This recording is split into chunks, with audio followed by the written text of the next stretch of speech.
네, 아버지 하나님, 하나님께서 우리 인생들을 심판하시는 방식이 우리 사람들이 원하고 또 간절히 구하는 것들을 다 허용하시는 것이 바로 우리에게는 큰 심판이 된다 하신 것을 기억합니다.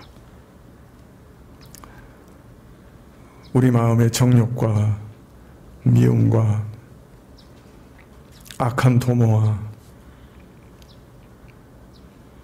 하나님을 마음에 두기 싫어하는 그 마음을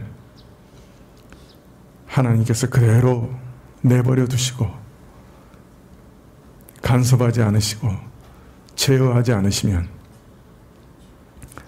그것이 우리에게는 가장 무서운 심판이 된다 하신 말씀을 기억합니다. 오늘도 러시아 국민과 푸틴의 마음을 그대로 내버려 두시자 우크라이나에 참 처참한 사륙이 일어나고 노인과 어린아이들이 죽어가는 무서운 참극이 벌어지는 것을 우리 눈으로 목도하고 있습니다. 사람이 정말 하고 싶은 대로 하나님께서 제어하지 않으시고 그대로 내버려 두실 때 얼마나 무서운 일이 일어나는지 저희가 보고 있습니다. 하나님, 이 시간에 그리에서 엎드려 기도하오니 하나님, 우리를 내버려 두지 마시고 성령께서 우리에게 찾아오시고 우리를 제어해 주시기를 간절히 기도드립니다. 우리 악한 마음 그대로 내버려 두시지 않기를 간절히 기도드립니다. 주님, 푸틴과 러시아 국민의 마음을 변화시켜 주십시오. 제어해 주시기를 원합니다. 저들의 마음에 두려운 마음을 두시기를 원합니다. 저들 마음에 자신들의 백성과 전 세계 사람들과 우크라이나의 백성들의 고통과 울부짖음이 들려지게 하시고 러시아 위정자들의 마음이 두려워지게 해주시고 제어받을 수 있도록 역사해 주십시오. 그래서 이제 이 참극을 끝낼 수 있도록 역사해 주시기를 간절히 기도드립니다. 주님, 중국 위정자들의 마음을 제어해 주시기를 원합니다. 내가 최고가 되겠다. 내가 세계를 제패하겠다. 내가 모든 것을 다 긁어모으겠다 하는 그 바벨론의 마음을 제어해 주십시오. 그래서 참극을 일으키지 않도록, 다른 나라를 침공하지 않도록, 다른 나라를 경제적인 위세로 휘두르어 굴복시키려고 하지 않도록, 괴롭히지 않도록 제어해 주시기를 간절히 기도드립니다. 미국 위정자들의 마음도 제어해 주시기를 원합니다. 하나님을 거슬러 악한 것을 추구하고 그것으로 백성들을 선동하고 알게 모르게 전 세계에서 모든 것을 휘어잡으려고 하는 미국 위정자들의 마음을 제어해 주시기를 간절히 기도드립니다. 이 나라의 위정자들의 마음을 제어해 주시기를 원합니다. 당파와 자신의 개인적인 이익과 참으로 좁은 안목으로 서로 다투는 마음을 제어해 주시기를 원합니다. 진정 나라와 민족과 백성을 위하는 위민의 마음을 성령께서 허락해 주시기를 간절히 기도드립니다. 주님, 이 나라의 교회의 영적 지도자들의 마음을 제어해 주시기를 원합니다.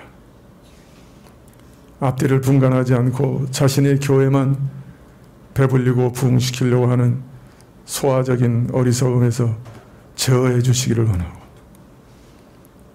하나님의 말씀을 떠나고 자신이 교회의 왕이 되려고 하는 어리석음에서 제어해 주시기를 원합니다. 주님, 저희 마음도 제어해 주시기를 원합니다. 세상을 향해 치달아가는 마음, 미움을 향해 치달아가는 마음, 물질을 향해서 치달아가는 마음, 내 욕심을 한도 없이 벌려놓아 또 채우려고 하는 마음, 나만 잘되고 내 가정만 잘되면 된다고 생각하는 어리석은 마음 제어해 주시기를 원합니다. 하나님의 나라를 바라보고 하나님의 영광을 바라볼 수 있는 눈을 성령께서 우리에게 허락해 주시기를 간절히 기도드립니다. 우리 어린아이들, 청년들을 위해서 기도합니다. 세상의 말초적인 쾌락을 향해 달려가는 주님, 그 무서운 정욕을 제어해 주시기를 원합니다. 성령께서 역사해 주시기를 원합니다. 시간을 건전한 곳에 투자할 수 있도록 자신을 가다듬고 앞날을 위해 이 사회에 나가서 일할 일들을 위해 준비할 수 있도록 시간을 활용할 수 있는 지혜를 허락해 주시기를 원합니다. 무엇보다 하나님을 찾을 수 있는 지혜를 허락해 주시기를 간절히 기도드립니다. 이 교회를 제어해 주셔서 가장 합당하게 하나님 앞에 행하게 하시고 주님 항상 한 마음을 주시고 그리해서 하나님께 영광을 돌려드리는 교회가 되게 하여 주시옵소서. 하나님, 아픈 자들을 위해서 기도합니다. 사람이 어떻게 할 수 없는 것들 하나님께서 지금 안수해 주십시오. 안수하셔서 치료해 주시기를 간절히 구합니다. 영육간의 모든 질병을 하나님께서 치료하시기를 이 시간에 간절히 기도드립니다. 하나님께서 안수해 주십시오. 주님, 우리 교회 이제 많은 분들이 제2의 인생을 준비해야 되는 시기가 되었는데 지혜롭게 하시고 잘 준비하게 하여 주시며 또 새로운 길을 시작하는 자들을 복 주셔서 열린 문을 두시기를 간절히 기도드립니다. 아버지 하나님, 저희가 오늘도 주께 우리를 대신하여 헌물 드렸사오니 하나님께서 받으시기를 원하고 또 찬송을 받으시고 또 말씀 주시기를 구합니다. 예수님의 이름으로 기도합나이다. 아멘. 예, 말씀은 골로새서 1장 3절부터 6절까지 말씀입니다. 예, 골로새서 1장 3절부터 6절까지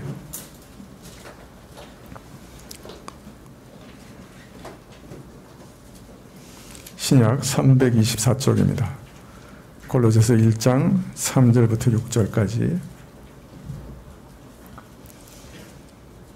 네, 찾으신 줄 알고 봉독해 드리겠습니다. 골로새서 1장 3절부터 6절까지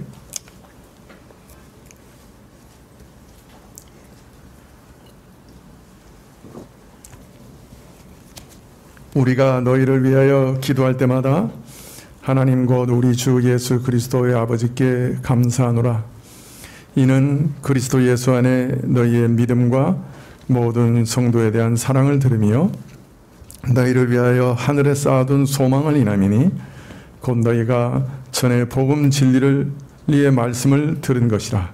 이 복음이 이미 너희에게 이름에 너희가 듣고 참으로 하나님의 은혜를 깨달은 날부터 너희 중에서와 같이 또한 온 천하에서도 열매를 맺어 자라는도다. 아멘. 예, 제가 좀 탈의해도 되겠습니까?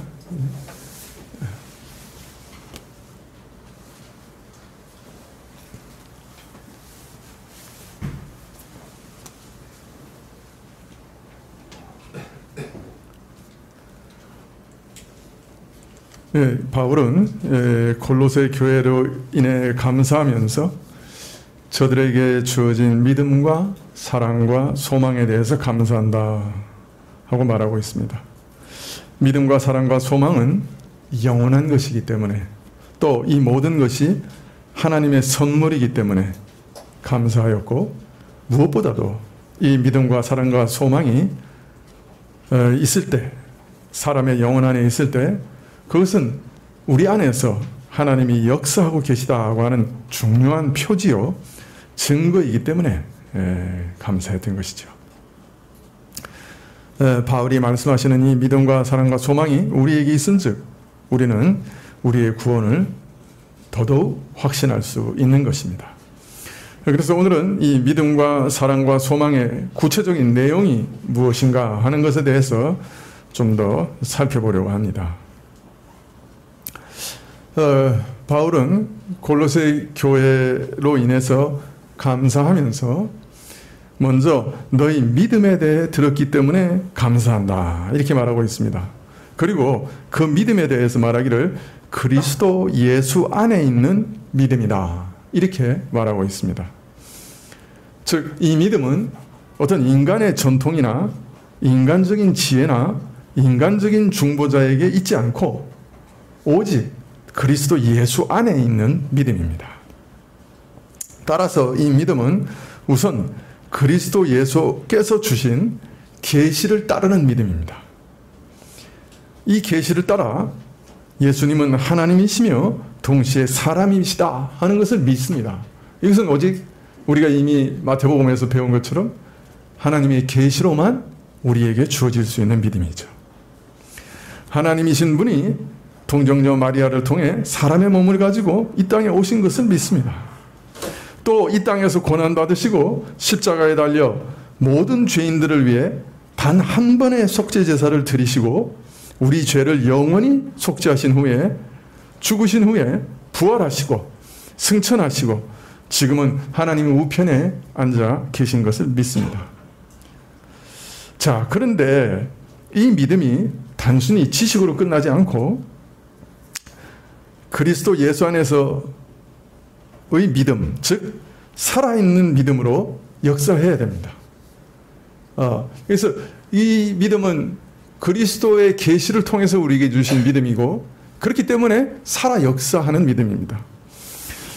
그런데 이러한 믿음으로 인해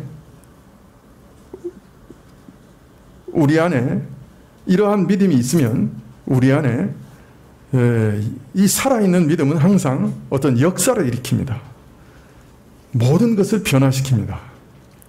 그래서 그리스도 예수 안에 있는 이 믿음은 능력으로 우리 안에 역사하는 믿음입니다. 자, 그러면 이렇게 능력으로 역사하는 믿음이 우리에게 있다고 하면 우리에게는 어떤 변화가 있는가? 이것이 중요하죠. 내게 정말 살아있는 믿음이라고 하면 그것은 그냥 가만히 있지 않습니다. 내 안에 뭔가를 변화시켜요. 근데 어떤 걸 변화시키느냐? 그것을 보면 내 안에 살아있는 믿음이 있는가 하는 것을 짐작할 수 있죠. 첫 번째는 하나님을 향한 모든 태도를 바꿉니다. 이 믿음은 하나님을 향한 태도를 바꿉니다. 믿기 전에는 하나님에 대해서 무관심했습니다. 혹 알았다 할지라도 오히려 하나님을 싫어하고 하나님을 거절했습니다. 거절할 핑계와 이유들을 계속 찾았습니다. 왜 하나님은 내게 이런 일들을 일어나는 것을 허용하셨는가? 왜 인간들을 이렇게 다루시는가? 왜 전쟁을 다 허락하시는가? 왜 가난과 질병들을 허락하시는가? 선하고 전능하시다면서 하며 시비를 겁니다. 그리고 하나님을 원망했습니다. 자, 그런데 예수 그리스도를 믿으면 이상하게 이런 비판과 원망이 사라집니다. 이 모든 것들이 사실은 우리 죄 때문에 일어난 것임을 알게 됩니다. 그리고 오히려 자기의 죄를 회개하게 되죠. 하나님께서 이런 원망과 미움과 악한 마음에도 불구하고 여전히 자신을 사랑하고 계시다고 하는 것을 알게 됩니다. 믿음은 그걸 발견하게 만듭니다. 그래서 하나님을 향한 원망과 미움이 사라지게 되죠. 이런 사악하고 어리석은 자들을 위해 그 외아들을 주신 것을 알게 됩니다. 자, 그러니 믿은 후에는 하나님을 향한 저기를 내려놓고 오히려 자신을 외아들까지 주신 그 하나님을 사랑하게 되죠. 그리고 이 믿음은 이런 하나님의 사랑을, 또 이런 하나님을 더 알고 싶어 합니다. 또 자신이 안 만큼 하나님을 높이고 또 하나님을 찬양하게 만듭니다. 무엇보다도 하나님께서 늘 자신을 주목하고 계심을 자신도 의식하게 됩니다. 즉, 살아계신 하나님을 믿는 자는 살아계신 하나님을 의식하게 되는 거죠. 뭐 정신없이 바쁠 때는 잠시 잊어버릴 수도 있지만은 어느 순간에 하나님이 나를 지금도 보고 계시지. 하나님이 나와 함께 하시지. 하나님을 의식하게 되는 것이죠. 하나님에 대해서 아무 관심도 없던 자가, 하나님을 오히려 미워하고 원망하던 자가 믿음이 생기면 태도가 180도 바뀌게 됩니다. 하나님께 관심 가지게 되고 하나님을 사랑하게 되고 하나님을 배우기를 원하고 하나님이 자신과 함께 계심을 의식하게 됩니다. 자, 두 번째로 이 살아있는 믿음은 죄에 대한 태도를 바꾸고 맙니다. 바울은 이 세상의 사람들의 모습을 이렇게 적고 있습니다. 고린도전서 6장 9절 이하에 불의한 자가 하나님 나라를 상속받지 못하는 것을 여러분은 알지 못하십니까? 착각하지 마십시오. 음란한 자나 우상을 숭배하는 자나 간음하는 자나 남창 노릇을 하는 자나 동성연애를 하는 자나 도둑질하는 자나 탐욕을 부리는 자나 술 취하는 자나 남을 중상하는 자나 남의 것을 약탈하는 자들은 하나님의 나라를 상속하지 못할 것입니다. 이 세상에는 이런 자들이 어느 곳에나 있습니다. 가난한 자 중에도 있고 부한 자 중에도 있습니다. 젊은 자 중에도 있고 나이 많은 사람들 중에도 있습니다. 배우지 못한 자 중에도 있고 배운 자 중에도 있습니다. 지배를 받는 자들 중에도 있고 지배하는 자들 중에도 이런 자들이 있습니다. 죄는 세상의 편만에 있습니다. 자, 그런데 믿기 전에는 이런 것이 죄인 줄도 몰랐습니다. 혹 죄인 줄 알아도 자신도 범하면서 다른 사람들도 의례 그렇게 사는 것이라고 용인하며 살았습니다. 자, 그런데 믿음이 들어오면 이런 모든 죄에 대한 태도를 바꾸게 만듭니다. 믿음은 죄를 미워하게 만듭니다. 죄를 이상하게 미워해요. 이 모든 것이 하나님을 거스르는 것을, 하나님을 모독하는 것을 깨닫게 됩니다. 마음속에서 일어나는 조그만 죄에 대한 소용마저 하나님의 영원한 영광을 짓밟는 무서운 일이요, 그래서 영원한 형벌을 받아 마땅한 일이라고 하는 것을 깨닫습니다. 그래서 죄를 싫어하고 미워하게 됩니다. 더하여 자신이 이런 무서운 죄를 범하는 자임을 깨닫습니다. 죄를 미워하고 싫어하면서도 동시에 또 죄를 좋아하고 사랑해서 죄를 치닫는 자신의 모습을 깨닫고 가슴을 치게 됩니다. 참 나는 죄인입니다. 죄인과 같이, 짐승과 같이 우매한 죄인입니다. 아니, 짐승보다 더 악합니다. 소는 그 주인의 여물을 알고 그 나귀는 주인의 집을 아는데 저는 하나님을 알고도 이렇게 하나님을 모독하는 자입니다. 저는 참으로 악합니다. 그렇게 고백하게 됩니다. 그리고 이제 결정적으로 이 죄를 벗어나기를 원합니다. 회개합니다. 그리고 죄를 제거하기를 원합니다. 그래서 날마다 죄에서 벗어나기 위해서 노력합니다. 그리고 이를 위해서 간구하죠. 죄에 대한 태도가 달라집니다. 자, 이런 살아있는 믿음이 우리 안에 들어오면 세 번째, 말씀에 대한 태도가 바뀝니다. 이전에는 십계명이 싫었습니다. 산상수훈의 교훈과 사도들의 가르침이 싫었습니다. 기독교는 너무 편협해 이렇게 생각했습니다. 나는 좀 내 멋대로 살고 싶어. 좀 삶을 좀 누리고 좀 활력 있게 좀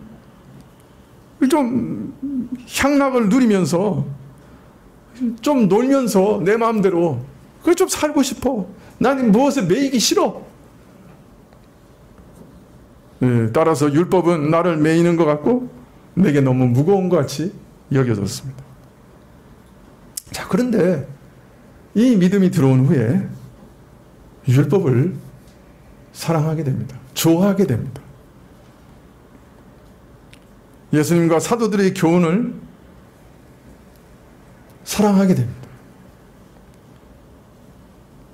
시편 기자가처럼 내가 주의 법을 어찌 그리 사랑하는지요 라고 고백할 수 있게 됩니다.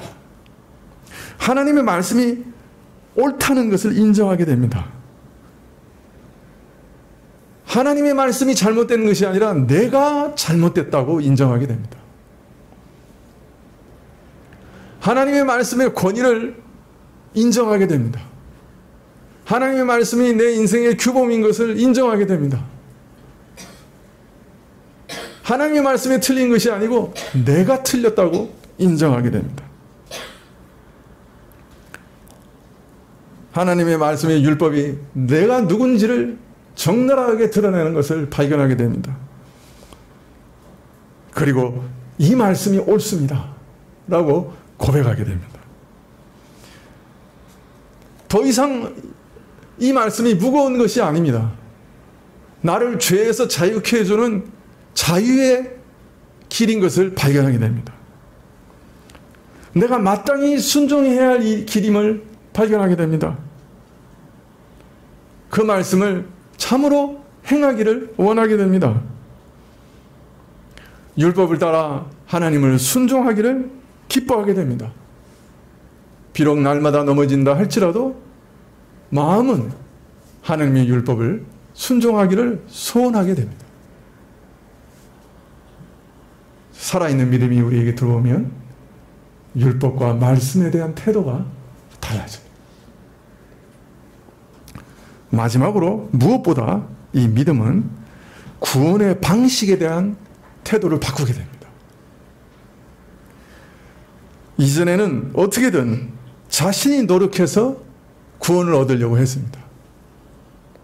열심히 선을 행하고 윤리와 도덕을 행해서 구원에 이르려고 했습니다. 자신의 무엇으로, 자신에게 있는 무엇으로 하나님 앞에 서려고 했습니다. 자, 그런데 이 믿음이 들어온 후부터는 자기 자신을 돌아보지 않습니다. 자기 안에는 죄밖에 없다는 것을 인정하고 있습니다. 오직 내 밖에서 내 구원에 필요한 모든 것을 이루신 예수 그리스도를 바라보게 되었습니다. 그의 죽으심으로 인한 죄사함을 통해 내 죄가 영원히 속죄된 것을 믿습니다. 성전 휘장이 찢어져 이제 하나님 앞에 내가 나아갈 수 있게 됐고 하나님을 향해 나아가는 나를 막을 것이 아무것도 없음을 믿게 됩니다. 물론 믿은 후에도 여전히 허물과 죄투성이지만은 예수님이 주신 의를 힘입어 하나님 앞에 설 담력을 얻습니다. 하나님 앞에 내 의로 서는 것이 아니니까 하나님의 의만을 의지해 서는 것이니까 아무것도 두려워하지 않습니다. 여전히 흠과 점이 많지만 자신을 자신의 주인이신 예수님께 늘 맡기며 저의 인도하심을 따라 살고 성장하려고 하는 것이죠. 여러분, 만약 여러분 안에 이런 변화가 있다고 하면 기뻐하시기 바랍니다. 감사하시기 바랍니다. 여러분 안에 있는 믿음이 살아있는 믿음이라고 알 수가 있는 것이에요. 오늘 여러분 안에 있는 믿음이 이런 역사를 계속해서 해나가고 있다고 하면 여러분은 여러분 자신이 그리스도의 것이다 여기셔도 좋을 것입니다. 믿으십니까? 예. 자, 한번 다시 생각해 보십시오. 믿음은 첫 번째, 하나님을 향한 태도를 바꿉니다. 두 번째는요, 죄에 대한 태도를 바꿉니다. 세 번째는요, 말씀에 대한 태도를 바꿉니다. 네 번째는요, 구원의 방식에 대한 태도를 바꿉니다. 여러분, 그러한 변화가 여러분 안에 뚜렷하게 세월이 지날수록 드러나기를 축원합니다. 예. 자, 두 번째, 이것도 물론 믿음의 결과입니다. 자, 그런데 크게 나누어서 두 번째, 지금까지는 내 안에 있던 변화, 그죠? 내 마음의 변화를 말씀드렸다고 하면 이제 두 번째, 이거는 관계의 변화입니다. 성도들에 대한 사랑을 들었기 때문에 바울은 감사한다, 이렇게 얘기하고 있습니다. 모든 성도들에 대한 사랑이 우리가 참 신자라고 하는 두 번째 아주 중요한 증거입니다. 자, 왜 이것이 신자됨의 중요한 증거가 될까요? 그것은, 이 사랑은 바로 우리가 하나님 아버지를 사랑한다는 중요한 증거이기 때문입니다. 무슨 말이야? 내가 내 옆에 있는 형제를 사랑하는 것이 무엇에 대한 증거라고요? 보이지 않는 하나님을 사랑한다고 하는 중요한 증거입니다. 요한 1서 4장 20절에 이렇게 얘기하십니다. 누구든지 하나님을 사랑하노라 하고 그 형제를 미워하면 이는 거짓말하는 자니 보는 바 그 형제를 사랑치 아니하는 자가 보지 못하는 바 하나님을 사랑할 수 없느니라. 우리가 이 계명을 주께 받았으니 하나님을 사랑하는 자는 또한 그 형제를 사랑할지니라. 우리는 예수님을 믿는 순간 하나님을 아버지라 부를 수 있게 됩니다. 교회 와서 다른 사람들이 다 하나님을 아버지라고 부르니까 나도 따라서 하나님을 아버지라고 불러야지, 그런 것이 아니라 내가 하나님을 믿는 순간에 마음 깊은 곳에서 이상하게 하나님을 아바, 아버지라고 친근하게 부를 수 있게 되는 거예요. 성령께서 하나님이 나를 얼마나 사랑하시는지 자기 외아들까지 내 대신 죽이시면서 나를 사랑하신 그 사랑을, 그래서 나를 하나님의 아들로 삼으셨다는 사실을 마음 깊이 깨닫게 하시고 그 사실을 새겨주세요. 그 사실을 믿는 신자는 그래서 마음에서부터 하나님 아버지라고 자신의 참 아버지, 영원하신 아버지를 부르게 되는 거예요. 어린아이가 제일 먼저 배우는 말이 엄마, 아빠, 그런 말을 배우는 것처럼 하나님의 사랑을 마음에 부음받고, 하나님이 자기 외아들까지 나를 위해 죽이셨구나 하는 사실을 믿게 되고, 이런 나를, 이런 미천한 자를, 이런 더러운 자를 하나님의 자녀가 되게 해주셨구나, 그런 권세를 주셨구나 하는 것이 믿어지면 마음속에서 이상하게 그냥 아버지라고 하나님께 부르게 되는 거예요. 이게 참 얼마나 놀라운 기적인지 몰라요, 사실은. 아버지 하고 부르시는 거예요. 그런데 놀라운 것은 우리가 하나님을 이처럼 아버지라고 인식하는 그 순간에 우리는 동시에 내가 혼자 있는 자가 아니라는 걸 알게 돼요. 동일하게 하나님을 아버지로 모시는 수많은 형제들이 함께 있다 하는 것을 의식하게 되는 거예요. 오늘 요한 사도가 형제에 대해서 말씀하시는 것을 주의해 보시기 바랍니다.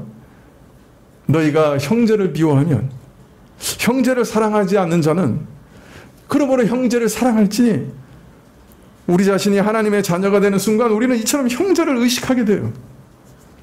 따라서 하나님의 사랑을 받아 하나님의 자녀가 된 모든 사람들은 이제 동일하게 하나님의 사랑을 받아 함께 하나님의 자녀가 된 형제들을 의식하고 또 저들을 사랑하게 되는 것이죠.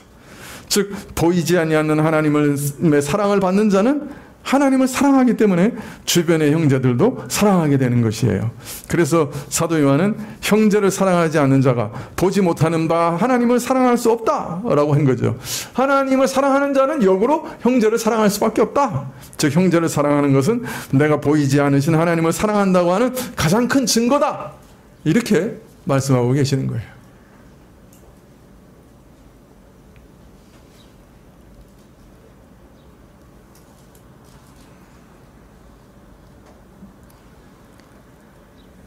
이번에 제가 이제 휴가를 얻어서 프랑스에 갔는데, 프랑스 액상프로방스라고 하는 지역에 있는 작은 신학교를 방문했습니다. 그 여행 도중에 뭐 요만한 건물 한 3채 정도 있는 그런 조그만 신학교인데요.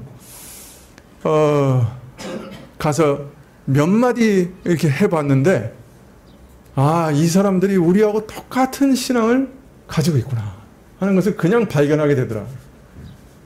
몇 시간 얘기한 게 아니에요. 그냥 몇 분 얘기했는데도 그분들이 이렇게 고백하고 말하는 내용을 듣는 순간에, 아, 이 프랑스 같은 척박한 땅 속에서도 이런 믿음을 가지고 계신 분들이 있네. 그런 놀라운 사실을 발견했어요. 아, 이분들이 바로 내 형제네. 그리고 3억 5천이나 되는 프랑스어를 말하는 곳에 유일하게 개혁주의를 가르치는 신학교가 여기 있네. 놀랐어요. 그래서 제가 이번에 와서 당회에다 얘기했습니다. 그 신학교의 1년 예산이 9억인데, 신학교 교수님 한 분 사례가 440만 원 정도 우리나라 돈인데, 그 교수를 채용하고 싶은데 사례가 없어가지고 못 채용한다는데, 우리 합동신학교에서 그걸 지원하기로 했는데 돈을 모금 안 됩니다. 저희가 추수감사절 때 헌금합시다. 그래가지고 그거 보내기로 결정했어요. 그리고 그 전에, 추수감사절 전에 매월 20만 원씩 보내기로 결정을 했습니다. 이거 재직회에서 보고 드릴 건데 설교에 나가네요. 예. 그래가지고 추수감사절 이후에는 추수감사절 감사헌금을 보내고, 그 이전에는 20만 원씩 교회 우리 예비비에서 보내기로 결정을 했어요. 너무나 기뻤어요. 여기도 우리하고 똑같은 신앙을 가진 사람이 있구나. 이 사람들도 우리 형제구나. 아마 여러분이 거기 가셔서 그분들하고 얘기해도 아마 동일한 마음을 느끼셨으리라, 그렇게 생각이 됩니다. 그래서 신자들은 자연스럽게 누구보다 형제된 신자들과 함께 있기를 좋아해요. 여러분, 모세에 대해서 읽어보셨죠? 히브리서 기자가 모세에 대해서 평가하기를 히브리서 11장 24절에 이렇게 평가해요. 믿음으로 모세는 장성하여 바로의 공주의 아들이라 칭함을 거절하고 도리어 하나님의 백성과 함께 고난받기를 잠시 죄악의 낙을 누리는 것보다 더 좋아하고, 이렇게 평가하고 있습니다. 모세는 엄청난 행운을 하였죠. 노예된 히브리 민족 중에 그 누구도 경험하지 못했던 궁정 생활을 경험한 자예요. 애굽 공주의 양자로, 아들로, 그죠? 받아들여져서 애굽 궁중에서 생활했어요. 애굽의 왕자로서 높은 지위와 확실한 미래, 그리고 또한 이 땅에서의 성공과 부와 쾌락이 그 손 안에 있었고 그 발 아래 기다리고 있었어요. 이것이 모세였어요. 그런데 모세는 바로 공주의 아들이라 칭함을 거절하고 도리어 하나님의 백성과 함께 고난받기를 잠시 죄악의 낙을 누리는 것보다 더 좋아했다. 이렇게 모세의 믿음을 평가하고 있습니다. 여러분은 어떠세요? 나는 이 땅의 권세자들과 유력한 사람들과 교제하는 것보다 교우들과 함께 있는 것이 더 즐겁다. 이렇게 말씀하실 수 있으십니까? 세상 친구들보다 교우들과 함께 있는 것이 더 좋다. 그렇게 말씀하실 수 있습니까?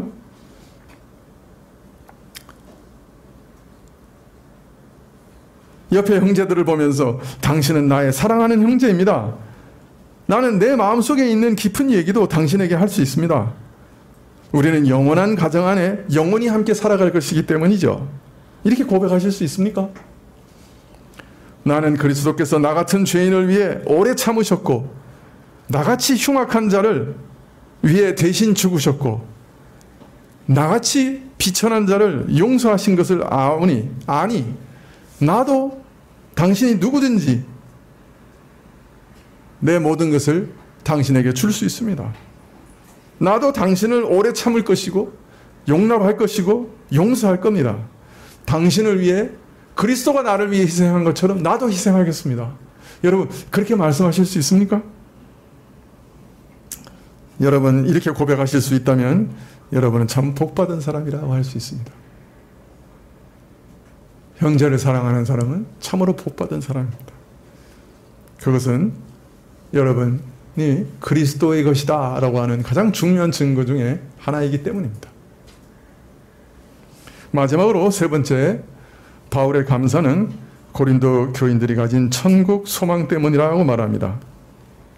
이 소망 역시 신자됨의 아주 중요한 징표입니다.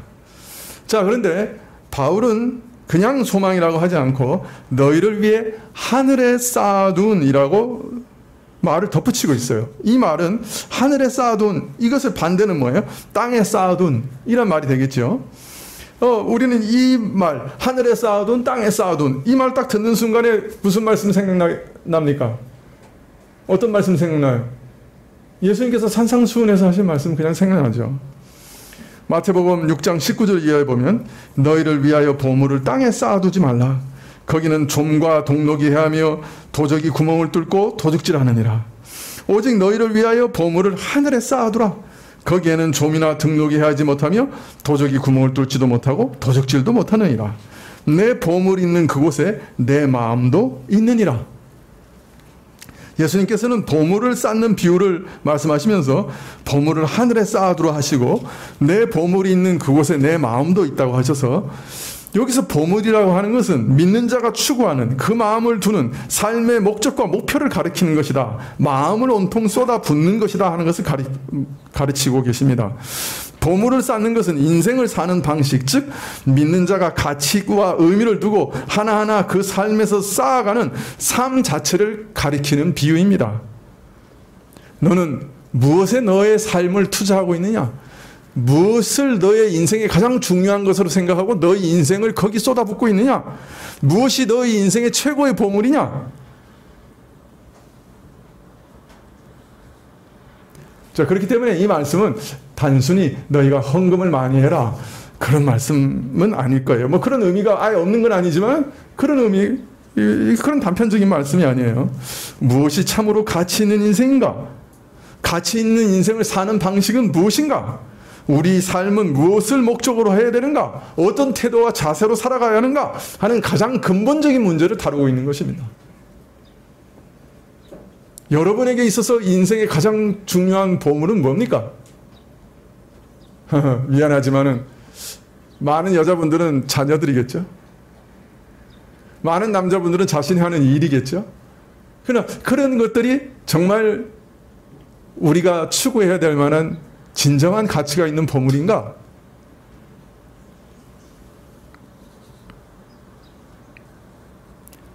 우리 인생에 있어서 어떤 것을 목적으로 살아가는가? 세상에 속한 것들로 우리의 목표와 만족을 가지고 그것을 얻으려고 분투하는 사람인가? 아니면 우리의 관심과 소망이 하늘의 것에 있는가? 하늘에서 영원히 누리게 될 것을 목표로 하고 있는가? 우리 모든 지상의 삶을 조절하고 그것에 목적을 두고 분투하고 있는가?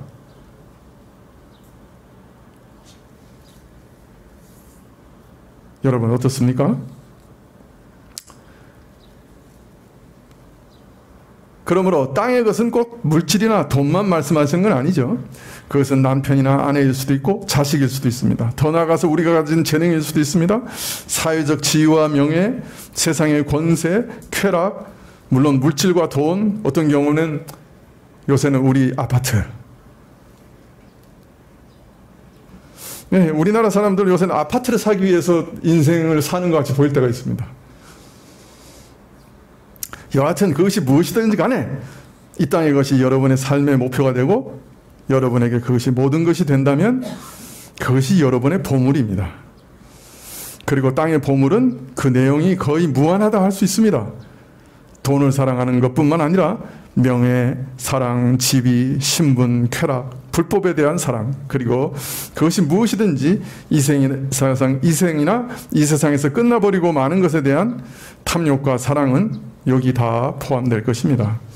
심지어 매우 신령한 것처럼 보이지만 교회 안에서 유명해지고 영향력 있는 사람이 되는 것이 그 삶의 유일한 관심거리가 된다면, 하나님의 영광을 위해 일한다고 하면서 사실은 자신의 일이 되고 자신의 일에 몰두하게 된다면, 교인들의 좋은 평판에 매료되어서 칭찬을 받으려는 욕망에 조종되고, 그래서 교회의 모든 일을 교묘히 이것을 위해 행한다면 이것들마저 땅의 보물을 쌓는 것이 되고 말 것입니다. 자, 그러면 하늘의 보물을 쌓는다는 건 무엇을 의미합니까? 하늘의 보물을 쌓는다는 말씀은 그 의미와 가치가 변화되지 않는 것, 영원한 것들을 추구하며 산다는 뜻입니다. 바로 그 나라와 그 일을 구하며 산다는 것이죠. 하나님의 말씀을, 오직 하나님을 의식하고 그의 영광을 위해 순종하며 살아가는 것을 말합니다. 그래서 바울은 골로새서 3장 1절 이하에서 이렇게 권면합니다.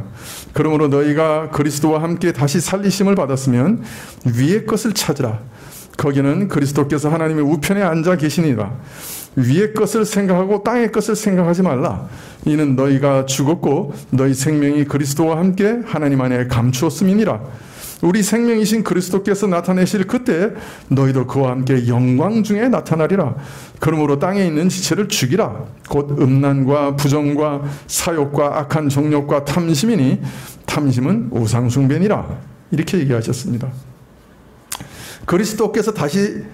그리스도와 함께 다시 살리심을 받은 자로서 위의 것을 추구하며 살려고 하면 먼저 땅의 것을 죽이라고 말씀합니다. 음란과 부정과 사욕과 악한 정욕과 탐심을 죽이고 오직 하늘의 신령한 것을 추구하라고 명하십니다. 위의 것, 하늘의 신령한 것을 바라고 지향하고 살아가라는 말씀입니다. 여러분, 비록 이 땅에서 믿기 전에 살던 삶과 우리는 동일한 삶을 살 것입니다. 그렇게 보일 것입니다. 동일한 가족, 동일한 자녀, 동일한 직장, 동일한 일을 하고 동일하게 수익을 얻지만은 그 목표와 목적이 달라지고 방식이 달라집니다. 자녀를 사랑하지만은 그것은 단순히 자녀의 앞날만을 위한 것도 아니고, 또 자녀를 통해서 자신의 인생을 살아가려고 하는 뜻도 아니고, 자녀를 하나님의 훌륭한 도구로 세우기 위한 삶이 됩니다. 똑같이 자녀를 먹이고 입히고 교육시키지만 목표와 목적이 달라지는 것이죠. 하나님을 의식하며 모든 것을 하나님의 말씀의 통치에 순종하며 살아가게 되는 것입니다. 왜 이렇게 살아야 되느냐? 20절에 마태복음 6장 20절에 오직 너희를 위하여 보물을 하늘에 쌓아두라. 거기는 좀이나 등록이 해야지 못하며 도적이 구멍을 뚫지도 못하고 도둑질도 못하니라. 하늘의 것으로 쌓는 자는 안전한 곳에 보물을 두는 자입니다. 그 일생 온통 모든 한평생을 들여 추구한 가치가 영원불변하여 영원한 가치를 지니는 인생이 됩니다.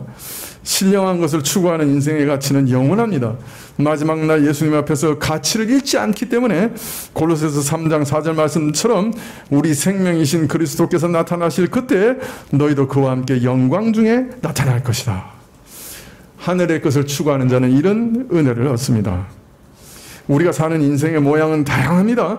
그러나 하나님 앞에서는 딱 두 가지 질밖에 없습니다. 하나는 땅의 것을 추구하는 겁니다. 그것은 이 땅에서는 좀과 동록이 하며 도적이 구멍을 뚫고 잃어버리기 쉽고, 궁극적으로는 땅에 종말이 임할 때 모든 것이 불타 없어져 버립니다. 그 인생이 허망한 것으로 드러나겠죠. 또 하나는 하늘과 하늘의 것을 지향하고 추구하며 살아가는 삶입니다. 그것은 강탈당하거나 도적 맞을 염려가 없고 영원히 변치 않는 참된 의미와 가치를 가지고 있습니다. 여러분, 동시에 만일 이처럼 하늘의 것, 하나님의 나라, 그 의를 추구하며 이 땅을 살아가는 자라고 하면, 하늘에 쌓아두는 것을 소망하며 살아가는 자라고 하면 이 땅에서도 참 믿음의 증거를 가지고 살아가는 자라고 할 수 있습니다. 구원 얻는 자라고 확신하며 살아갈 수 있는 것이죠. 이런 믿음과 소망과 사랑이 여러분에게 충만하시기를 기도합니다. 마지막으로 6절에 이렇게 말씀합니다. 이 복음이 이미 너희에게 이름에 너희가 듣고 참으로 하나님의 은혜를 깨닫은 날부터 너희 중에서와 같이 또한 온 천하에서도 열매를 맺어 자라는도다. 여러분, 믿음과 사랑과 소망의 열매는 말씀을 통해 주어졌고 복음이 전해지는 로마 제국의 방방곡곡에서 자라며 너희 중에도 열매 맺는다고 말씀합니다. 따라서 오늘 말씀은 믿음과 사랑과 소망이 우리에게 자라고 분명해지려면 어떻게 해야 되는가? 은혜의 방편인 하나님의 말씀을 계속 지속적으로 들어야 한다는 사실을 가르치고 있습니다. 오직 하나님의 말씀 안에서 주어지는 은혜가 이 믿음과 소망과 사랑입니다. 그렇기 때문에 말씀을 창념하고 말씀을 들으셔야 됩니다. 읽으셔야 됩니다. 공부하셔야 돼요. 그리고 여기서 주의해야 될 것이 또 하나 있습니다. 이것은 성령이 주시는 열매입니다. 온 천하에서 맺어지는 열매라 그랬어요. 근데 열매이기 때문에 이런 은혜가 우리 안에 분명해지기 위해서는 시간이 걸립니다. 열매는 그냥 하루아침에 맺어지는 게 아니잖아요. 그죠? 예.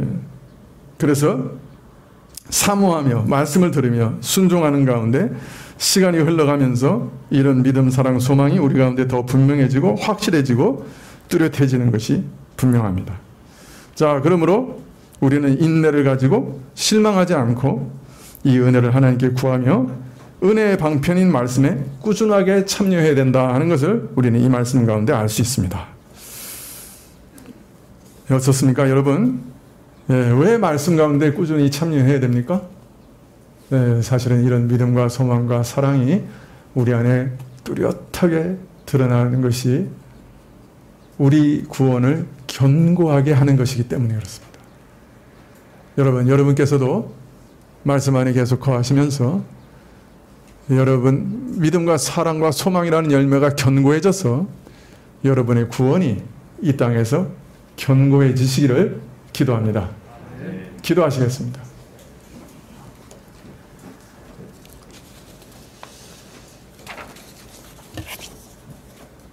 주께서 우리에게 선물로 주시는 것들에 대해서 말씀하셨습니다. 하나님, 이러한 선물들 우리 영혼에 견고하게 새겨주십시오. 습관이 되게 하시고 삶의 방식이 되게 하시고 우리 영혼에서 자연스럽게 흘러나오는 것들이 되게 하시기를 간절히 기도드립니다. 예수님의 이름으로 기도합나이다. 아멘. 216장 찬송하시겠습니다.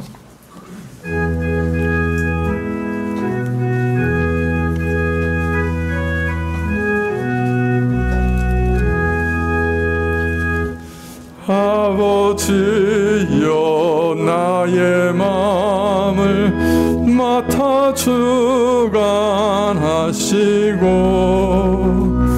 완악하고 교만한 것 편케 하여 줍소서. 부드럽고 겸손하여 화평하게 하시고 망령되고 악한 일을 물리치게 합소서. 하나님의 은총 속에 나를 보호하시고 주의 사랑 줄이 되어 나를 메어 줍소서. 구세주의 흘린 피로 죄를 씻어 버리고 성령으로 하늘길에 나를 인도합소서.